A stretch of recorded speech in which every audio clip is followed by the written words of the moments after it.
नमस्कार. लहानपणापासून आपल्याला एकदा तरी असं वाटलेलं असतं की आपल्याला उडता यावं, आपल्याला एकदा तरी पक्षी होता यावं आणि आपल्याला असं उंच उंच आकाशामध्ये भराऱ्या घेता यावं. आजच्या व्हिडिओचा विषय असा आहे की पक्ष्यांना उडता कसं येतं, त्यांचं इकॉलॉजीमध्ये काय महत्त्व आहे. पक्ष्यांना उडता येण्यासाठी त्यांचं जे शरीर असतं ते खूप महत्त्वाचं ठरतं. जे पंख असतात त्यांचे जे विंग्ज असतात वरच्या बाजूने थोडेसे गोलाकार असतात आणि खालच्या बाजूने ते फ्लॅट असतात. वरच्या बाजूचं एअर प्रेशर आणि खालच्या बाजूचं एअर प्रेशर ह्याच्यामध्ये डिफरन्स तयार होतो, ह्याच्यामध्ये फरक तयार होतो. हे त्याच्यामुळे तो पक्षाला असं वरती वरती वरती जाता येतं. पक्ष्यांची हाडं पोकळ असल्यामुळे त्यांचं जे बॉडी वेट आहे ते खूप कमी होतं. जरी त्यांची हाडं पोकळ असली तरीसुद्धा त्यांचे जे मसल्स असतात जे ते अतिशय स्ट्रॉंग असतात आणि मजबूत असतात. पण आपली हाडं पोकळ झाली की आपण म्हणतो की आपल्याला ऑस्टिओपोरोसिस झाला. पण पक्ष्यांची हाडं पोकळ असतात आणि त्याच्यामुळेच त्यांना ते उडता येण्याची त्यांच्यामध्ये ती क्षमता तयार होते. अतिशय स्पेशलाइज्ड लंग्स असतात, त्याच्यामध्ये 2 सायकल ब्रीदिंग असतं. त्यांच्या शरीराला कंटिन्युअस एअर ऑक्सिजन सप्लाय मिळत असतो. पक्ष्यांचं काम असं आहे की एक सगळ्यात महत्त्वाचं म्हणजे पॉलिनेशन. दुसरं त्यांचं महत्त्वाचं काम असतं ते म्हणजे सीड डिस्पर्जल. एकदा ते फळं तयार झाली की त्याच्यानंतर ती फळं खाऊन ती लांब लांबपर्यंत त्याच्या बिया टाकणं. काही झाडं असतात ती पूर्णपणे पक्ष्यांच्या सीड डिस्पर्जलवरती अवलंबून असतात.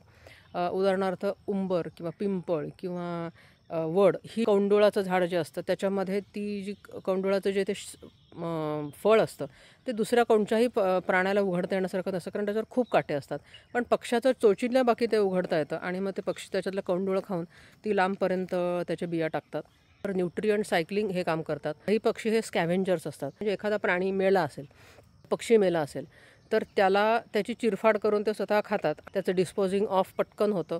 पक्षी हे इकोसिस्टीमचे इंडिकेटर्स म्हणून महत्त्वाचं काम करतात. एखाद्या ठिकाणचं पॉप्युलेशन पक्ष्यांचं कमी होणं किंवा वाढणं ह्यावरती तिथली इकोसिस्टीम कशी आहे, हेल्दी आहे का नाही, चांगली आहे का नाही, किंवा तिथे खूप पोल्युशन झालेलं आहे का, किंवा तिथलं टेम्परेचर वाढलेलं आहे का. म्हणजे ज्या ठिकाणी वेगवेगळ्या पद्धतीचे पक्षी खूप व्यवस्थित त्यांच्या ठिकाणी उपस्थित आहेत ती इकोसिस्टीम एक चांगली इकोसिस्टीम असते. इथे आमच्याकडे सगळ्या प्रकारचे पक्षी व्यवस्थित गुण्यागोविंदाने राहतात. ह्याचं कारण असं आहे की आम्ही त्यांना कोणत्याही पद्धतीचं खाणं ठेवत नाही, त्यांना घरटी बांधायला काही ठेवत नाही आणि त्यांचं जे हॅबिटॅट आहे, नॅचरल हॅबिटॅट, ते अतिशय इंटॅक्ट ठेवतो. खूप जास्त प्रमाणात ज्यावेळेला पक्ष्यांना खायला घालतो त्यावेळेला एकाच पद्धतीचे पक्षी वाढतात. ज्यावेळेला त्या पक्ष्यांना कळतं की इथे सगळं खायला घालतात त्यावेळेला ते दुसऱ्या जातीच्या पक्ष्यांना तिथे येऊ देत नाही. त्याच एका विशिष्ट पक्ष्यांचं पॉप्युलेशन तिथे वाढतं.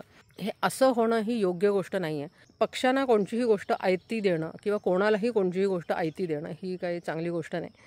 आपल्या मुलांनासुद्धा आपण कष्ट करून एखादी गोष्ट मिळवणं ही गोष्ट शिकवायला पाहिजे.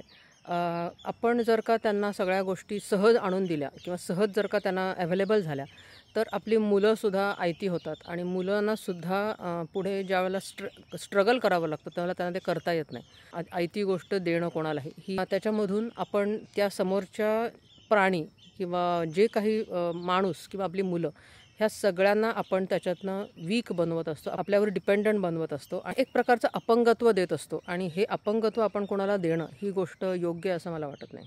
पक्ष्यांच्या विषयी जर का आपल्याला थोडंसं आपुलकी असेल किंवा जर का त्यांच्याविषयी प्रेम वाटत असेल तर त्यांना हे खायला देणं ही गोष्ट योग्य नाही आहे. ऐरी झालेले पक्षी असतात ते आपल्याशिवाय त्यांना जगता येत नाही. त्यापेक्षा त्या पक्ष्यांना त्यांची इकोसिस्टीम प्रोव्हाइड करा. त्यांची इकोसिस्टीम डिस्ट्रॉय होईल असं काही करू नका. इकडे तिकडे कचरा टाकणं किंवा इकडे तिकडे खराबी करणं, त्या बागेतली सगळी झाडं तोडून टाकून तिथे लॉन लावणं ही गोष्ट त्यांना आवडत नाही. त्या विश्वनिर्मात्याने निर्माण करून ठेवलेलं आहे आणि त्याची जी स्ट्रॅटेजी आहे तीच आपण फॉलो करणं हे आपल्या हिताचं आहे. सर्वांसाठी अन्न आहे, सर्वांसाठी प्रोटेक्शन आहे, पण ते स्वतः मिळवणं ही त्याच्यातली सगळ्यामधली चावी आहे.